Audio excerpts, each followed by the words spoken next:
Thank you, and good morning, Speaker. My question is for the Finance Minister. For years, this government has been presenting our legislature with made-up finance numbers. Whether it was from the independent experts or the government's own confidential cabinet documents received in the gas plant scandal, it's been proven that the numbers they present to the public are simply made up to fit their story. Last week, the Financial Accountability Officer provided irrefutable evidence. The members will lose their props shortly and actually get warned if they do it again. You want to make an excuse? You know what I'm talking about, and you know you're not supposed to do that. Carry on.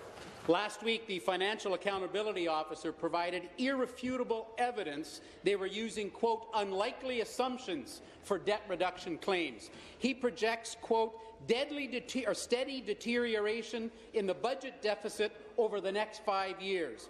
All of their made-up numbers don't come anywhere near historical numbers. It's only wishful thinking. Speaker, I would ask the minister if he can't present the province's finances with integrity. Thank you. Minister of Finance. Well, thank you, Mr. Speaker. Well, let me begin by thanking the Financial Accountability Officer for the work he does and their department, recognizing the sensitivity analysis that they provide, which we recognize, and every year similar accusations are made by the member opposite, and Mr. Speaker, every year we exceed our targets. Every year we exceed our targets, and public accounts reaffirms that. We beat our deficit by $3.3 billion this year, Mr. Speaker. We are the leading jurisdiction in North America when it comes to economic growth.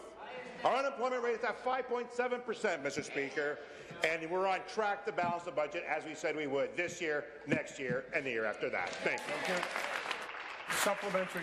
Back to the Finance Minister. As if the blistering commentary from the FAO wasn't enough, the Auditor General has now weighed in.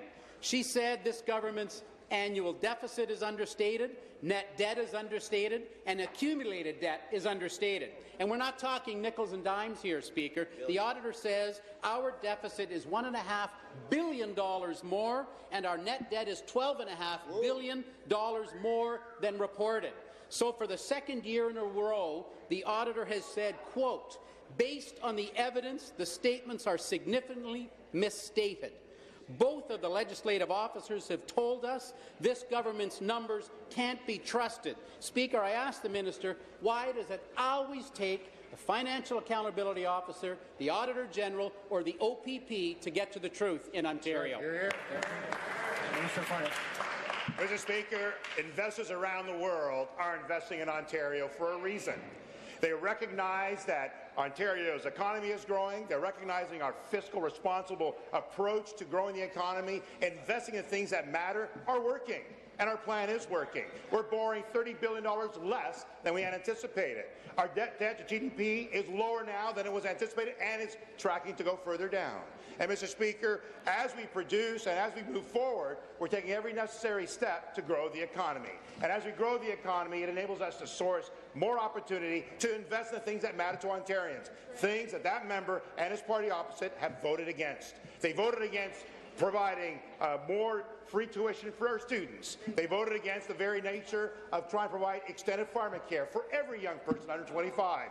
These are the reasons we're able to do that, because we balance the budget. We're taking the steps necessary to invest in infrastructure that makes us competitive and enables us to balance the books all the while.